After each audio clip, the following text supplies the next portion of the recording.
और आज फोकस रहने जा रहा है एक खास विषय के ऊपर जिसका नाम है affordable housing. Once upon a time एक बज़वर्ड थोड़ा पिछले 5-6 सालों में या कोविड के बाद से खास तौर पे ज़रा उसकी चर्चा कम होती है, लेकिन डिमांड उसकी बहुत ज़्यादा है।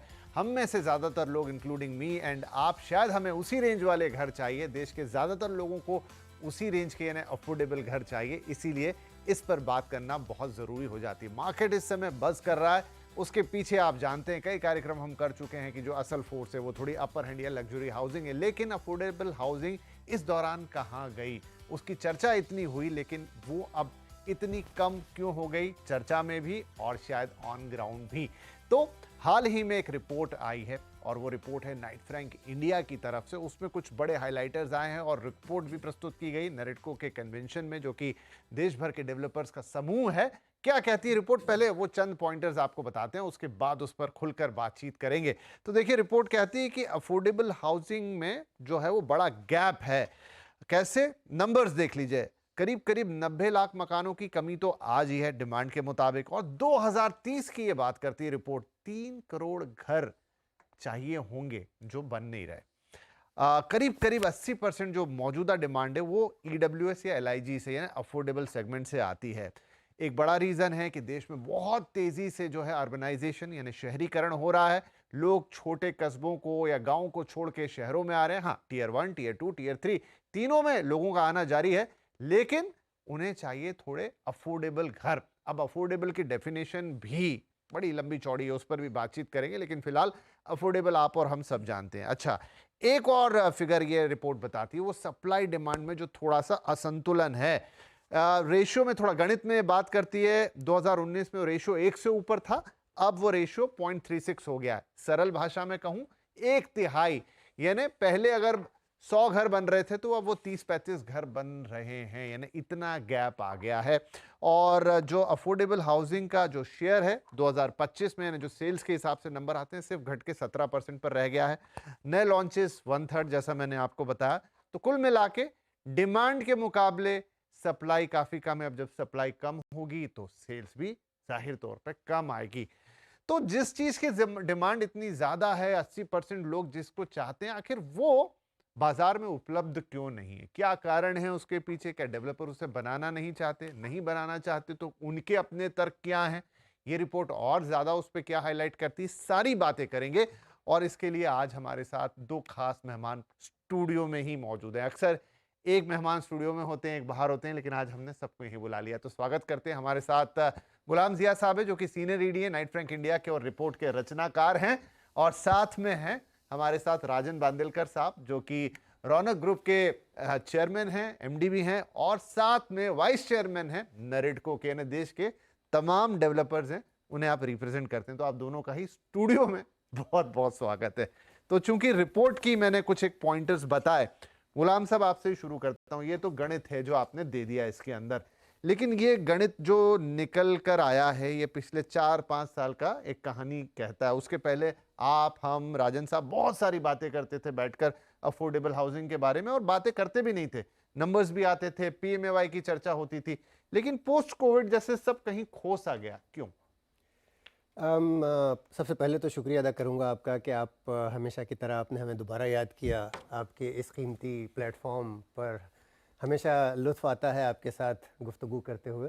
तो ये एक और जो सब्जेक्ट जिसकी आज हम बात करें अफोर्डेबल हाउसिंग को लेके, और उसमें सबसे पहले तो थोड़ा सा इसका मैं श्रेय आप लोगों को देता हूँ, मीडिया को, कि कोविड के बाद में जो एक तरह की हवा चली कि हर शख्स अफोर्डेबल हाउसिंग को छोड़ के लग्जरी हाउस चाहता है।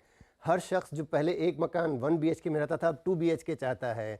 वो सारी पैमाइशें, वो सारी जो डेफिनेशन थी, वो सारी तब्दील होना शुरू हुई। और उसका कारण सिर्फ एक बताया गया कि वो एक मामूली सा एक जरासीम था, एक जर्म था, जिसके कारण इंसानों की सोच बदल गई, घरों की रिक्वायरमेंट बदल गई। मैं इससे कभी मुत्तफ़िक नहीं हुआ, I never agree to it, लेकिन वो एक तरह से जो हवा बनी, उसके बाद लोगों को भी एहसास हुआ कि शायद अब फियर ऑफ मिसिंग आउट, कि हम क्यों अफोर्डेबल लें, हमें भी बेहतर मकान चाहिए, 2 के बदले 3 BHK लेंगे, चाहे हमारा जेब 2 BHK का बार सह पाए, लेकिन हम 3 लेंगे। तो ये जो हवा चली, और खैर उसके पीछे और दूसरे भी कारण रहे हैं, क्योंकि भारतवर्ष में जो इकोनॉमिक ग्रोथ के बाद वेल्थ क्रिएशन हुई है वो काफ़ी भारी भरकम रही है। अब चाहे आप वो स्टॉक मार्केट्स देख लें या स्टार्टअप्स देख लें, इवन सैलरी इंक्रीजेस वगैरह, तो ओवरऑल वेल्थ क्रिएशन के कारण लोगों के पास उतना धन राशि भी जमा हुई कि वो थोड़े बेहतर मकानों के पीछे दौड़ लगाने लगे। तो ये जो अफोर्डेबल हाउसिंग या हाउसिंग फॉर ऑल, जो कोविड से पहले तकरीबन 2/3 सारे डेवलपर्स की सेल्स जो थी वो अफोर्डेबल हाउसिंग कैटेगरी में हुआ करती थी, वो शिफ्ट होके अब वो 1/3 भी नहीं रह गई है। मेरा ख्याल है आज की अगर हम टॉप 8 शहरों का जिक्र करें तो जो ओवरऑल मकान बिक रहे हैं उसमें से शायद 20% भी अफोर्डेबल हाउसिंग अब डेवलपर्स की तरफ से नहीं बिक रहे हैं। तो ये इतनी बड़ी तब्दीली आई है, उसके कई सारे रीज़न है। जैसा मैंने कहा कि जाहिर सी बात है दौलत भी ज़्यादा क्रिएट हुई है, लेकिन काफ़ी हद तक वो फियर ऑफ मिसिंग आउट जो है बहुत बड़ा बन के उभरा है। और हर शख्स आज चाहता है कि चाहे लोकेशन जो भी हो लेकिन मकान लग्जरी हो।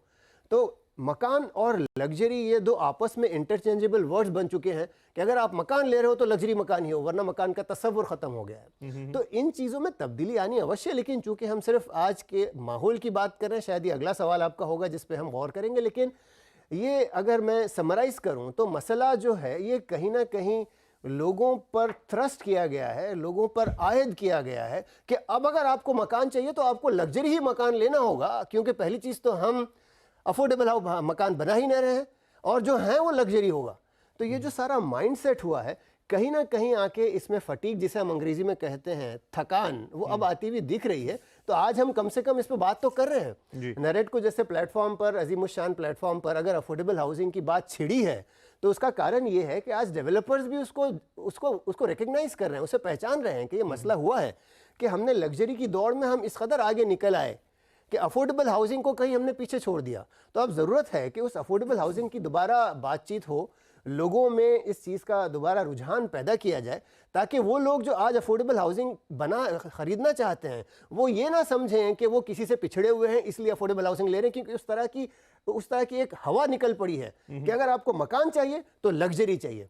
अभी आप यही देख लीजिए कई सारे डेवलपर्स, और मैं किसी को इल्ज़ाम नहीं देना चाह रहा क्योंकि अल्टीमेटली डेवलपर इस कारोबार में पैसा बनाने के लिए, कॉमर्स है, तो कई सारे डेवलपर्स, इनकी नाम बड़ी लिस्ट होगी, जो आज से 4 साल पहले अफोर्डेबल हाउसिंग बनाते थे।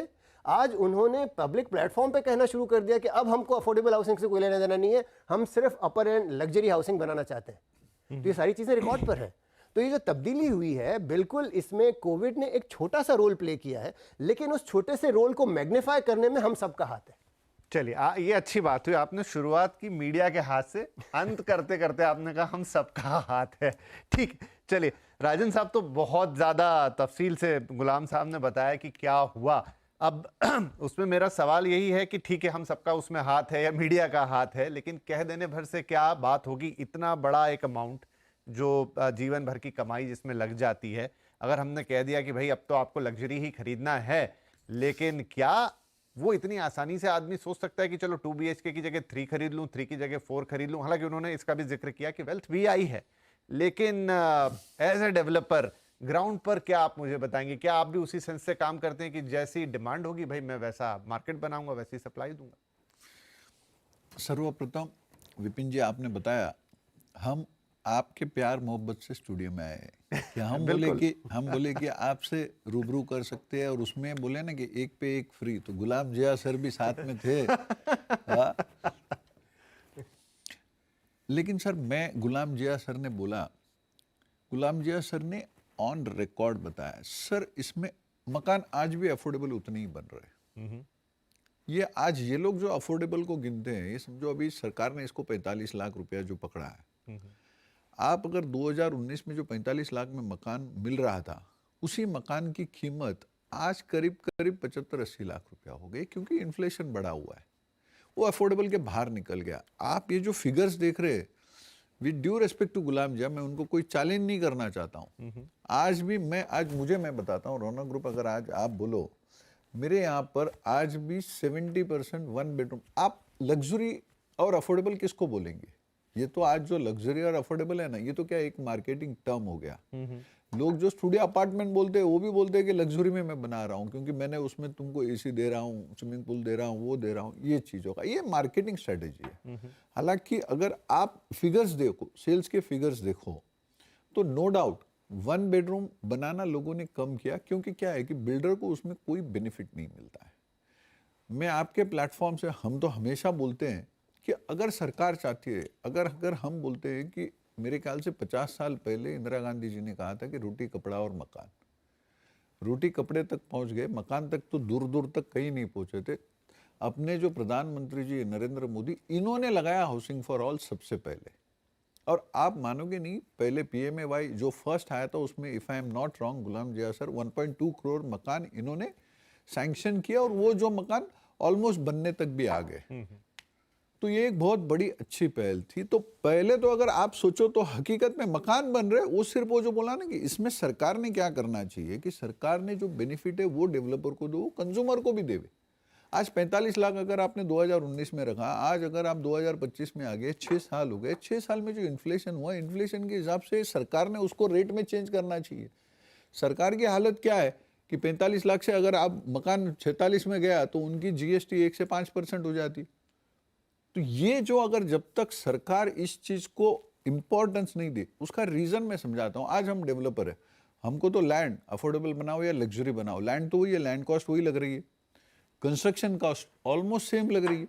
तो आज डेवलपर 100% इंटेंड करता है कि, क्योंकि जैसे गुलाम जिया सर ने बोला कि हम कोई यहाँ पर बिजनेस करने ही आए हैं ना, तो प्रॉफिट तो मोटो ही होता है। ठीक है, अल्ट्रा प्रॉफिट होता है नहीं होता है वो अलग बात है। आज के तारीख में आप जितनी भी कंपनीज देखो जिन्होंने भी पब्लिक इशू किया है, सारे लोगों का प्रॉफिट सिंगल डिजिट में आ गया है। क्योंकि आज हमारे पास जो गवर्नमेंट के प्रीमियम्स बोलो, GST बोलो, बाकी जितने भी हमको गवर्नमेंट के लेवीज भरने पड़ते हैं ना, वो बहुत बड़े होते हैं। और वो अगर आप अफोर्डेबल बनाओ, लग्जरी बनाओ, वो तो सेम ही है।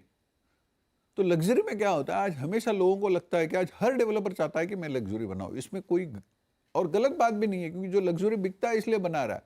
और लग्जरी बनाने में और बिकने में सबसे बड़ा श्रेय श्री गुलाम जिया सर ने दिया आपको, कोरोना को, नो डाउट कोरोना को दिया। कोरोना के बाद मैं दूसरा श्रेय दूंगा कि ये भारत की नारियों को, जो घर की महिला है उसको ऐसा लगता है कि मैं मकान जिंदगी में एक दफे खरीद रही हूँ, तो मैं मेरे थोड़े फॉरेन ट्रिप्स कम कर दूंगी या बाकी जो भी खर्चा कम कर दूंगी। लेकिन आप आज अगर 1 बेडरूम ले रहे हो, 1 बेडरूम की जगह 2 बेडरूम ले लो, 2 बेडरूम की जगह 3 बेडरूम ले लो। क्योंकि मकान ये चीज है कि आप कपड़े तो समझो आप साल में 2 साल में बदली कर सकते हो, मकान नहीं बदली कर सकते हो। मकान लाइफ में ये क्या 2 टाइम ही आदमी चेंज करता है, उससे ज्यादा तो चेंज नहीं होता है। और इसमें जब चेंज करते वक्त आप समझोगे तो GST और स्टैंप ड्यूटी इतना बड़ा इंप्लीकेशन है, तो वो भी एक सरकार को, वरना आज अगर समझो उसने एक मकान, बाकी कहीं पे भी आज GST में इनपुट क्रेडिट मिलता है, मकान लेते हो तो उसको कुछ नहीं मिलता है बेचारे को।